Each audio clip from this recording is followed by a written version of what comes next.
Hello student, आप कैसे हैं।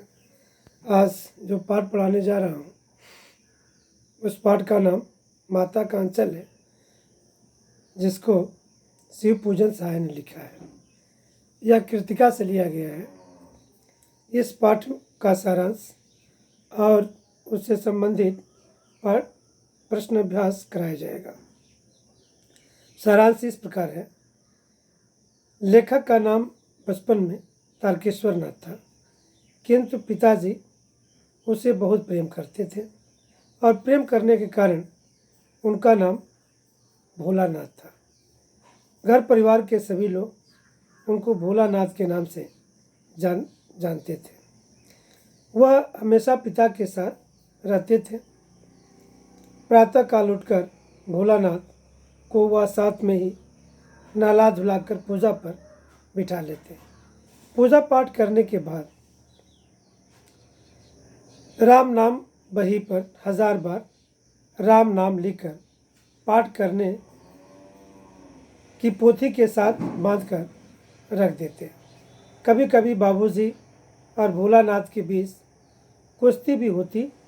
पिताजी पीठ के बल लेट जाते और भोलानाथ उनकी छाती पर चढ़कर उनकी लंबी लंबी मूछें उखाड़ने लगता, तो पिताजी हंसते हंसते उसके हाथों को मूछों से छुड़ाकर उसे चूम लेते थे। भोलानाथ के पिताजी उसे अपने हाथ से फूल, एक प्रकार धातु का कटोरा होता है, उसमें गोरस जिसको दूध कहते हैं, और भात सान कर खिलाते थे। जब भोलानाथ का पेट भर जाता था तो उसके माँ भी उनको दही भात खिलाती थी और अलग अलग तोता, मैना, कबूतर, हंस, मोर आदि के बनावटी नाम से कौर बना करके या कहते हुए खिलाती जाती कि जल्दी खा लो नहीं तो उड़ जाओगे। तब भोलानाथ सब बनावटी पक्षियों को चट कर जाता था। भोलानाथ की माँ उसे अचानक पकड़ लेती और एक चुल्लू कड़वा तेल उसके सिर पर अवश्य डालती थी तथा उसे सजा धजाकर कृष्ण कन्हैया बना देती थी। भोलानाथ के घर पर बच्चे तरह तरह के नाटक खेल खेला करते थे, जिसमें चबूतरे के एक कोने को नाटक घर की तरह प्रयोग किया जाता था। बाबूजी नहाने की छोटी चौकी को रंगमंच बनाया जाता था। उसी पर मिठाइयाँ सजाई जाती थी। चीलम के खोंचे पर कपड़े के थालों में ढेले के लड्डू, पत्तों की पूरी, कचौरियाँ, गिल्ली मिट्टी की जलेबियाँ, फूटे घड़े के टुकड़ों के बतासे आदि मिठाइयाँ सजाई जाती थी। उसमें दुकानदार और खरीदार सभी बच्चे ही होते थे। थोड़ी देर में मिठाई की दुकान हटाकर बच्चे घरौता बनाते थे।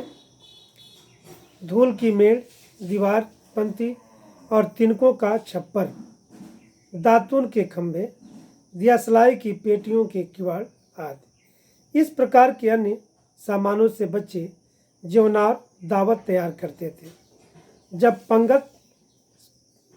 पंगत का मतलब होता है पंक्ति, सभी लोग पंक्ति में बैठ करके ज्योनार करते थे। तब बाबूजी भी धीरे धीरे आकर जीमने यानी भोजन करने के लिए बैठ जाते थे। उनको बैठते देखते ही बच्चे हंसते हुए घरौंदा बिगाड़ भाग जाते थे। कभी कभी बारात का भी जुलूस निकालते थे। बारात से लौट आने पर बाबूजी ज्यों ही दुल्हन का मुख निखरने लगते त्यों ही बच्चे हंस करके भाग जाते। थोड़ी देर बाद फिर लड़कों की मंडली जुट जाती और खेती की जाती। बड़ी मेहनत से खेत जोते, बोए और पटाए जाते। फसल तैयार होते देर न लगती और बच्चे हाथों हाथ फसल काट कर उसे पैरों से रौट डालते और कसोरे का सूप बनाकर ओसाकर मिट्टी के दिए के तराजू पर तौलकर रास तैयार कर लेते थे। रास का मतलब होता है अनाज। इसी बीच बाबूजी आकर पूछ लेते कि इस साल की खेती कैसी रही भोलानाथ। तब बच्चे खेत खलिहान छोड़कर हंसते हुए भाग जाते थे। आम की फसल के समय कभी कभी खूब आंधी आती है। आंधी समाप्त हो जाने पर बच्चे बाग की ओर दौड़ पड़ते और चुन चुन कर घुले आम खाते थे। एक दिन आंधी आने पर आकाश काले बादलों से ढक गया। मेघ गरजने लगे और बिजली कौंधने लगी। वर्षा बंद होते ही बाग में बहुत से बिच्छू नजर आए। बच्चे डर कर भाग गए। बच्चों में बैजू बड़ा ढीठ था। बीच में मूसन तिवारी नाम का एक व्यक्ति मिल गया। बैजू उन्हें देखकर चिढ़ाने लगा। अब चिढ़ाते देख करके मूसन तिवारी ने उन बच्चों को दौड़ा लिए। शेष बच्चे तो भाग गए, लेकिन भोलानाथ पकड़ में आ गए। फिर सभी बच्चे जो है भागते हुए घर गए और फिर उसके बाद ये भोलानाथ जो है पाठशाला चला गया। वहाँ पर कुछ बच्चों को घर भेजा गया। भोलानाथ पकड़ में आ गया। गुरुजी से खूब शिकायत हुई। जब यह जानकारी उनके पिताजी को हुई तो वह पाठशाला पहुँचे और प्रार्थना करके किसी तरह से भोलेनाथ को लेकर के घर आए। भोलानाथ उस समय बहुत रो रहे थे, लेकिन पिता के लाख पूछने के बावजूद भी वह कुछ बचाने के लिए तैयार नहीं थे। फिर भोलानाथ बच्चों की टोली देख लेते हैं और रोना धोना बंद करके बाबूजी की गोद से उतर करके खेलना शुरू कर देते हैं और बच्चों के साथ ताल में ताल मिलाने लगते हैं। एक टीले पर जाकर बच्चे चूहों के बिल में पानी डालने लगते हैं। कुछ ही देर में सब थक गए। तब तक बिल में से एक सांप निकल आया, जिसे देखकर रोते चिल्लाते सब बेतहाशा भागे। भोलानाथ की सारी देह लहूलुहान हो गई। पैरों के तलवे कांटों से छलनी हो गए। वह दौड़ा हुआ आया और घर में घुस गया। उस समय बाबूजी बैठक के उस ओसारे में हुंका गुड़गुड़ा रहे थे। उन्होंने भोलानाथ को बहुत पुकारा, पर भोलानाथ उनकी आवाज़ अनसुनी करके माँ के पास जाकर उसके आंचल में छिप गए। भोलानाथ को डर से कांपते देखकर माँ जोर से रोने लगी और सब काम छोड़ बैठी।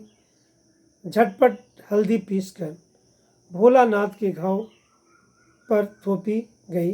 भोलानाथ के मुंह से डर के कारण सांप तक नहीं निकल पा रहा था। चिंता के मारे माँ का बुरा हाल था।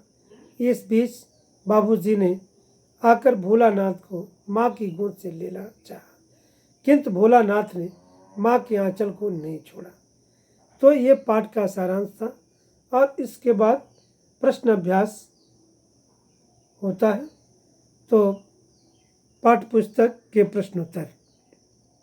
पहला प्रश्न है, प्रस्तुत पाठ के आधार पर यह कहा जा सकता है कि बच्चे का अपने पिता से बहुत अधिक जुड़ाव था, फिर भी विपदा के समय वह पिता के पास न जाकर माँ का शरण लेता था। आपकी समझ में इसकी क्या वजह हो सकती है? उत्तर है, यह बात सच है कि बच्चे लेखक को अपने पिता से अधिक लगाव था। उसके पिता उसका पालन पोषण ही नहीं करते थे, उनके संग दोस्तों जैसा व्यवहार भी करते थे, परंतु विपदा के समय उसे प्रेम की ज़रूरत थी, अत्यधिक ममता और माँ की गोदी की ज़रूरत थी। उसे अपनी माँ से जितनी कोमलता मिल सकती थी उतनी पिता से नहीं।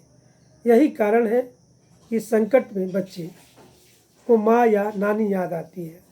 बाप या नाना नहीं, माँ का प्यार घाव को भरने वाले मरहम का काम करता है। दूसरा प्रश्न है, आपके विचार से भोलानाथ अपने साथियों को देखकर सिसकना क्यों भूल जाता है? उत्तर है, भोलानाथ को अपने साथियों के साथ खेलने में गहरा आनंद मिलता है। वह साथियों की हुल्लड़बाजी, शरारतें और मस्ती देखकर सब कुछ भूल जाता है।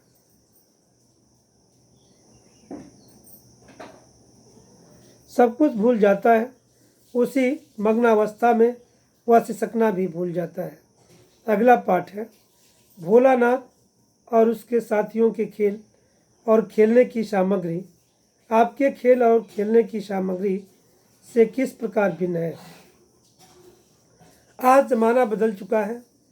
आज माता पिता अपने बच्चों को बहुत ध्यान रखते हैं। वे उसे गली मोहल्ले में बेफिक्र खेलने घूमने की अनुमति नहीं देते। जब से निठारी जैसे कांड होने लगे हैं, तब से बच्चे भी डरे डरे रहने लगे हैं। अब न तो हुल्लड़बाजी, शरारतें और तुकबंदियाँ रही हैं, नहीं नंग धड़ंग घूमते रहने की आज़ादी। अब तो बच्चे प्लास्टिक और इलेक्ट्रॉनिक्स के महंगे खिलौनों से खेलते हैं। बरसात में बच्चे बाहर रह जाए तो आज माँ बाप की जान निकल जाती है।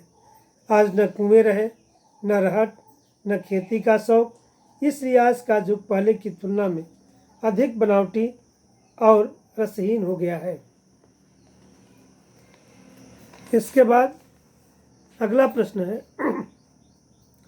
पाठ में आए उन ऐसे प्रसंगों का वर्णन कीजिए जो आपके दिल को छू गए हों, अथवा ऐसी किसी घटना का उल्लेख कीजिए जब अपनी माता या पिता का स्नेह आपके अंतर्मन को छू गया हो। पाठ का सबसे उत्तर है, पाठ का सबसे रोमांचक प्रसंग यह है जब एक शाम सब बच्चों के पीछे पड़ जाता है। तब वे बच्चे किस प्रकार गिरते पड़ते भागते हैं और माँ की गोद में छिपकर सहारा लेते हैं। यह प्रसंग पाठ के हृदय को भीतर तक खिला देता है। इस पाठ में प्रसन्न करने वाले प्रसंग है विशेष रूप से बच्चे के पिता का मित्रतापूर्वक बच्चों के खेल में शामिल होना मन को छू जाता है। जैसे ही बच्चे भोज, शादी या खेती का खेल खेलते हैं, बच्चे का पिता बच्चा बनकर उसमें शामिल हो जाता है। पिता का इस प्रकार बच्चा बन जाना बहुत सुखद अनुभव है जो सभी पाठकों को प्रसन्न कर देता है। अगला प्रश्न है, इस उपन्यास अंश में 30 के दशक की ग्राम संस्कृति का चित्रण है। आज की ग्रामीण संस्कृति में आपको किस तरह के परिवर्तन दिखाई देते हैं? उत्तर है, आज की ग्रामीण संस्कृति में अनेक परिवर्तन हो चुके हैं। आज कुओं के सिंचाई होने की प्रथा प्रायः समाप्त हो गई है। उसकी जगह ट्यूबवेल आ गए हैं। अब बैलों की जगह ट्रैक्टर आ गए हैं। आजकल पहले की तरह बूढ़े दूल्हे भी नहीं दिखाई देते।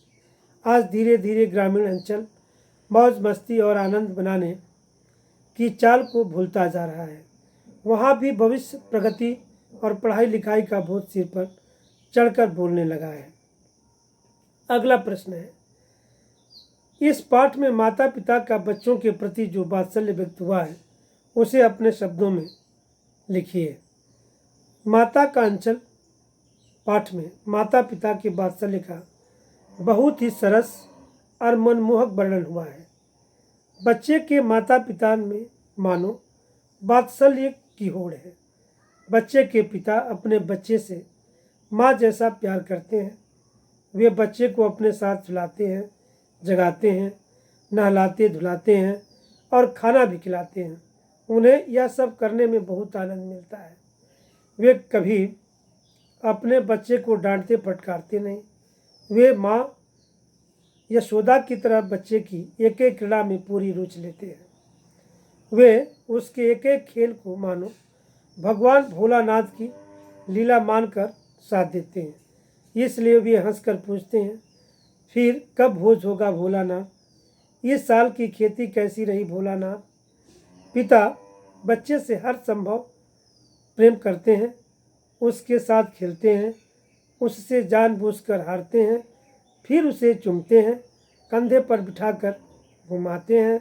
इन सारी क्रियाओं में उन्हें बहुत आनंद मिलता है। बच्चे की माता भी मानो ममता की मूर्त है। उसे इस बात का बोध है कि बच्चे का पेट तो माँ के खिलाने से ही भरता है।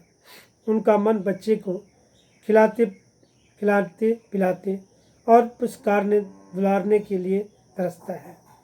वह बच्चों से प्रेम करने में पारंगत है। वह पेट भर खाना खाए हुए बच्चे को भी अपनी वात्सल्य कला से रिझाकर ढेर सारा भोजन करा देती है। इस प्रकार से यह प्रश्न जो है समाप्त हुआ। अगले पाठ में ये महत्वपूर्ण परीक्षा उपयोगी प्रश्न भी आता है। तो इस प्रकार से यह पाठ जो है समाप्त हुआ।